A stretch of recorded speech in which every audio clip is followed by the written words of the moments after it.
Likewise. Oh, thank you. How was your summer? Did you have a chance to switch off at all? Of course, it was a long summer, but it felt not so long because I was in Paris, helped my family to move the house, finish school for the kids, and were there. I learned it to relax when there's no football. So I came a long way, but right now I'm very good at it.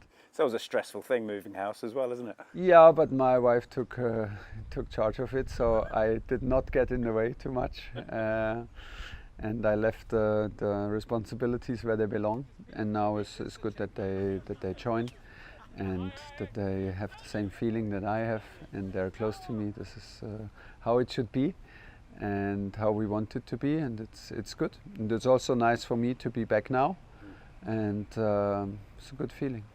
Did you actually switch off? Are you able to just sort of like push it all to one side and focus on everything aside from the football? Yes, but of course there are some phone calls and messages with Peter and Marina, and also with my assistants, but in a very relaxed way. There's no need for stress and no need to rush things. But I would call it a pretty solid holiday that I had. Sounds good. I guess a perfect opportunity to reflect on what was an incredible first 6 months of the club. Yeah, but I'm not so much the reflective type, I have to say. I'm more always upfront and try to live in the moment, but I'm more forward thinking. But when you feel that you touched a lot of persons, and that's the best thing that you can do with football. Bring some emotions and bring positive emotions to your family and to your friends, and that's the job done. Here we are for pre-season, always a busy period. Is it a time that you enjoy as a coach? I like training camp because it's kind of very condensed. It's like being in the church where they're like the priests sometimes live, but not the priests. Is it monks or is it? Oh, okay. You're like in a monastery. Yeah, like a monastery. It feels like kind of. You have your hotel room. You're with your team.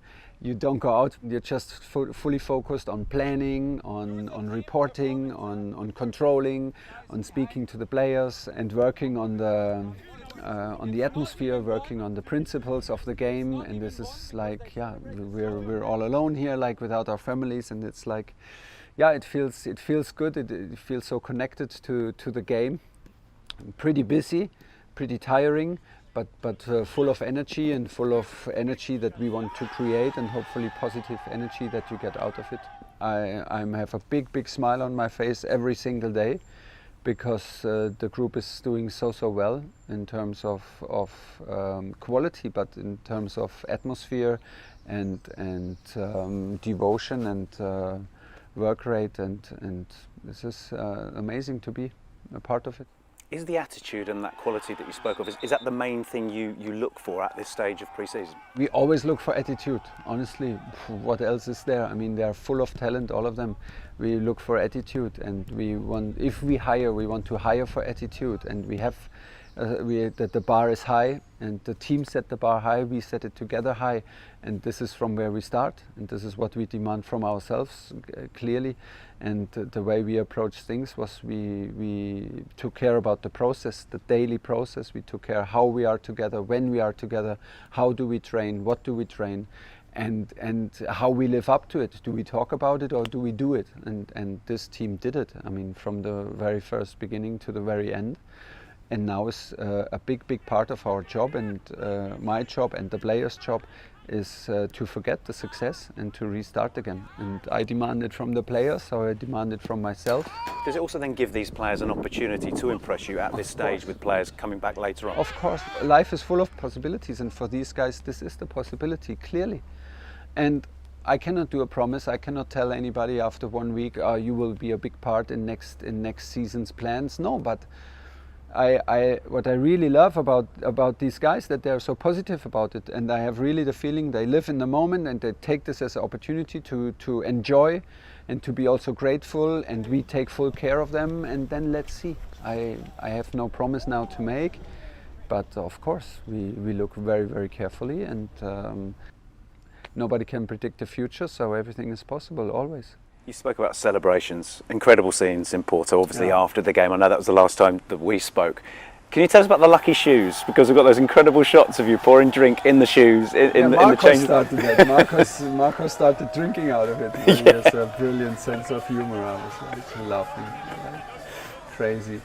Well, I told the team just before the game nothing can happen because I brought the shoes. I gave a promise in Paris where the president gave me the shoes as a present that I will wear them when we reach a Champions League final. We reached the Champions League final, but I left them at home and I didn't let them send back, or let them send to us, and did not wear them in the final, and we lost against Bayern Munich. So there was always this thought in my head somewhere, and I should have kept my word. I should have walked the talk. And so when we arrived now, I told my wife at home, I think she needs to bring me the shoes.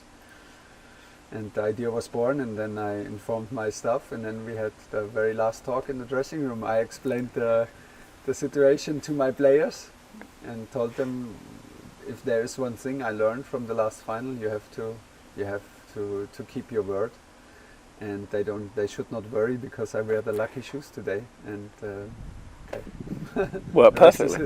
Have you still got them? I kept them. Christian Pulisic made me keep them, and he said, if we go again, you wear them again. So the new season is coming around very quickly, isn't it? From your perspective, at this stage, what does success look like for you this year, would you say? I'm always hesitating to give we want to win A, B, C, D, because I cannot predict the circumstances in which we are in. We have to take all challenges. Is clear. It's we play to win all challenges in which we play. We don't hesitate to say it, but we can now lose our head in how good are we? How good are the others? Is this a good opening program? Is this a disadvantage? An advantage? How many players are the Euros? It's in the end it leads nowhere, and it ends up in excuses.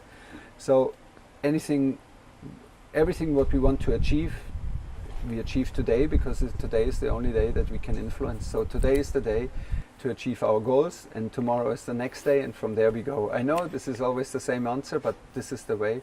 We have to cherish the process and the actual time we are in now, and this is it. And this is where all the energy goes, and this is where all the concentration, focus, and all the work goes. And the rest takes hopefully care of itself, like it did last season. Certainly. It certainly did. I know finally, Thomas, the fans are going to be very excited watching this. I know they're looking forward to the start of the season. What's it going to mean to you and that group of players to finally play in front of a full house at Stamford Bridge once again? I cannot believe how pleased we are. We cannot wait for it. That was a fantastic experience to play the Leicester game in front of 16,000 or 20,000, and it felt like a full stadium. It was such a nice experience to have Porto with 20,000 spectators. This makes a huge difference. It changes the game completely.